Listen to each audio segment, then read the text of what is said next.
Bueno, hoy vamos a estudiar las 4 figuras del silogismo y la matemática, es decir, una matemática filosófica, porque de ahí sale la matemática finalmente. Las 4 formas que nos da Aristóteles son estas. Estas son iniciales de algo que se aprendía cantado, básicamente de un canto que tenía que ver con las figuras silogísticas y quedan abreviadas así. Entonces, Aristóteles hace referencia a el silogismo en los primeros analíticos de los tratados de lógica del Organón. Ahí es donde hace referencia. Pero ¿de qué sirve esto? Saber cómo se relaciona la filosofía y la matemática. Pues bien, nos sirve mucho para entender varias cosas. Para empezar, hay que saber que Albert Einstein se basó en gran parte para su teoría de la relatividad en la lógica relativista de Aristóteles, que de hecho formula en los tratados de lógica la parte que habla de la relatividad de las cosas. Y también se apoyó de la matemática pitagórica, es decir, del teorema de Pitágoras, que todos conocemos, agregándole una variable más, que es el tiempo. Entonces, en eso se basó Einstein fue una combinación de filosofía y ciencia, entre otras cosas que también estudió. Pero en esencia, él mismo lo dice, fue gran parte de eso. Ahora bien, ¿cómo nos introducimos al silogismo? Es decir, el silogismo es la forma lógica de una proposición.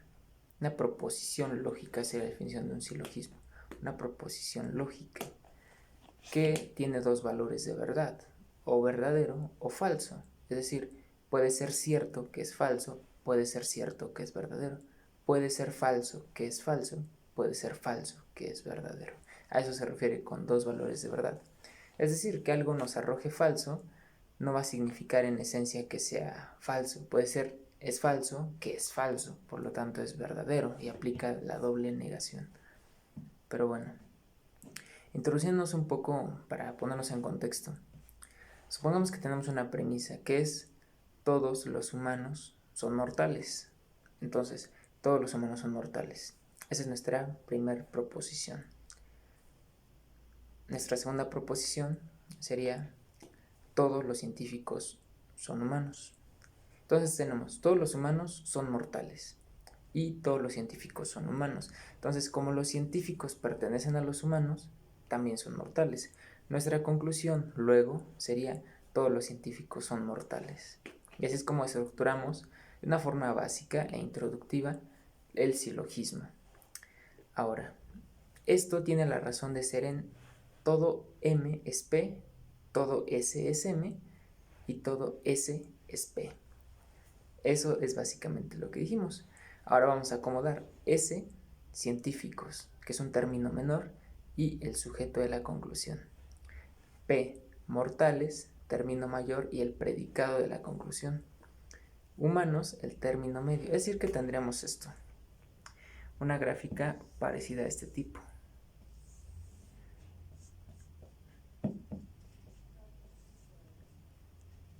Tenemos el círculo más grande, serían los mortales. Dentro de los mortales están los humanos. Dentro de los humanos están los científicos. Por lo tanto, todos los científicos son humanos, todos los humanos son mortales, por lo tanto, todos los científicos son mortales. Y así obtenemos de una forma más gráfica nuestro ejemplo del silogismo.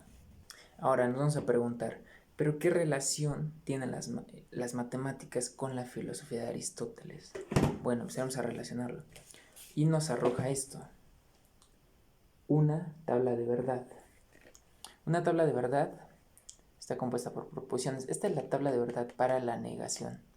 Entonces tenemos P y negación de P. Con este pequeño, se llama conector lógico. No, este no es un conector lógico. No, error. Con este pequeño símbolo, una pequeña escuadra, una pendiente, es la negación de P. La negación de P. Ahora, cuando P es verdadera, su negación es falsa. Cuando P es falsa, su negación es verdadera. Tomamos, por ejemplo, el mar es salado. Eventualmente el mar es salado, entonces diremos, el mar es salado, eso es verdadero. el mar no es salado, es falso. Ahora, si lo invertimos y nuestra proposición fuera el mar no es salado, entonces es falsa nuestra proposición y su negación sería no es cierto que el mar no es salado. Entonces, no, doble no, no es cierto que el mar no es salado, verdadero. Es decir, una doble negación arroja un resultado verdadero. Dígase en matemáticas, menos 1 es 1, positivo. Ahí está la explicación de la filosofía de Aristóteles. Ahora, esta es tan solo la introducción a las tablas de verdad, que constituyen básicamente el estudio de las ciencias exactas. Se utiliza mucho en las ciencias exactas, la física, la matemática aplicada. Entonces aquí empezamos a ver un poco. Y posteriormente a esto, vamos a tener ahora sí los conectores lógicos, que van a ser estos. Esto significa y, esto significa o, esto significa el condicional y el bicondicional. Y, o, sí, entonces, sí y solo sí. Entonces vamos a tener ya posteriormente, nada más como ilustrativo,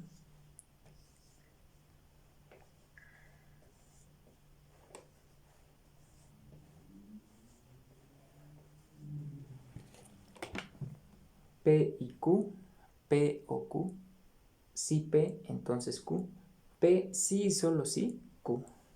Obviamente esto requiere un estudio más detallado porque cada una tiene su tabla de verdad. Es decir, esta tiene su tabla de verdad para la negación, esta para la conjunción, para la disyunción, para la condicional y para la bicondicional. Entonces cada una tiene sus tablas de verdad. Y con esto vamos a ir armando cada vez tablas de verdad más sofisticadas.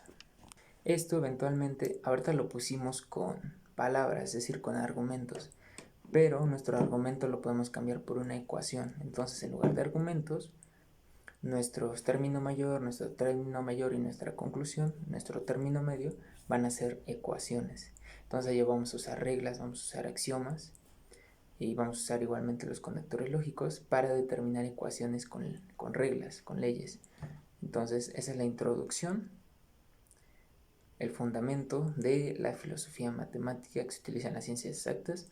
Y realmente, si tal vez no eres un filósofo, digo, creo que no somos filósofos la mayoría, pero nos sirve como algo ilustrativo, como un dato interesante.